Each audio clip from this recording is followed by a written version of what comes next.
வணக்கம் நண்பர்களே. இன்னைக்கு நம்ம காடை தந்தூரி செய்யலான்னு இருக்கோம். அதுக்காக காடைக்காக கண்ணி வச்சிருக்கோம், காடை மாட்டியிருக்கோம். அதை வச்சு எப்படி தந்தூரி செய்யுதுன்னு சொல்லி தரேன் வாங்க.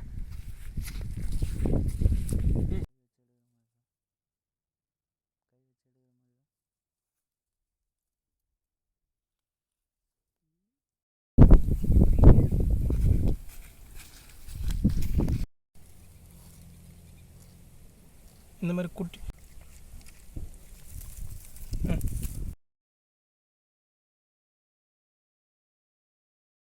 பங்கு சப்போர்ட் பண்ணுறடா பங்கு.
ஏன் ஃபிங்கர் ஒர்க் ஆகாதுல்ல?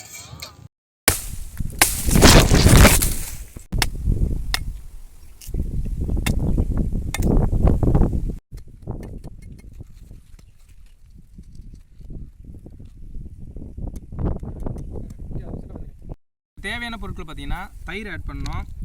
தயிர் ஆட் பண்ணால் நல்லா கறி சாஃப்டாக இருக்கும். அதுக்கப்புறம் கரம் மசாலா ஆட் பண்ணிக்கலாம்.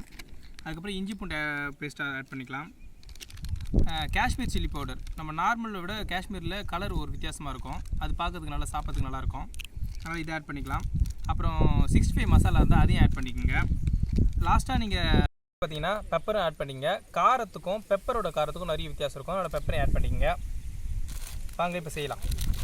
தண்ணிலாம் தேவைப்படாது, கட்டியான தயிர் எடுத்துப்போம். தயிரை எடுத்துக்கிட்டு அதில் காஷ்மீர் மிளகாய் தூள் இருக்குது பார்த்திங்களா, அதை கலருக்காக போட்டுக்கலாம். ஏன்னா அது கலரும் ரொம்ப அழகாக இருக்கும் பார்க்கறதுக்கு, அதனால் அதை ஆட் பண்ணிக்கோங்க.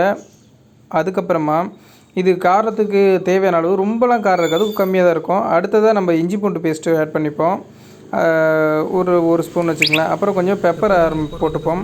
பெப்பர் வந்து காரத்தை ரொம்ப நல்லா கொடுக்கும். அப்புறம் கரம் மசாலா கொஞ்சம் ஆட் பண்ணிப்போம். அதுக்கப்புறம் பார்த்தீங்கன்னாக்கா கொஞ்சோண்டு சிக்கன் 65 மசாலா இருக்குது பார்த்தீங்களா, அதையும் கொஞ்சம் ஆட் பண்ணிப்போம். கடைசியாக நமக்கு தேவையானது கொஞ்சம் உப்பு தேவை. அப்படியே ஒரு எலுமிச்சம்பழத்தையும் கொஞ்சம் புழிஞ்சு விட்டால் பேஸ்ட் பண்ணிங்கன்னா கொஞ்சம் நல்லாவும் இருக்கும். அதனால் எலுமிச்சம்பழத்தையும் ஒன்று புழிஞ்சு விட்டுக்கலாம். இப்போ அதை அப்படியே பேஸ்ட் பண்ணுங்கள். ஒரு கட்டியாக ரொம்ப தண்ணிலாம் ஊற்றாதீங்க, அப்போ தான் மசாலா எடுத்து பூசுறதுக்கு ரொம்ப ஈஸியாக இருக்கும்.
யார் யார் என்ன ரூம் பண்ணணும் எல்லாத்தையும் பார்க்கணும்.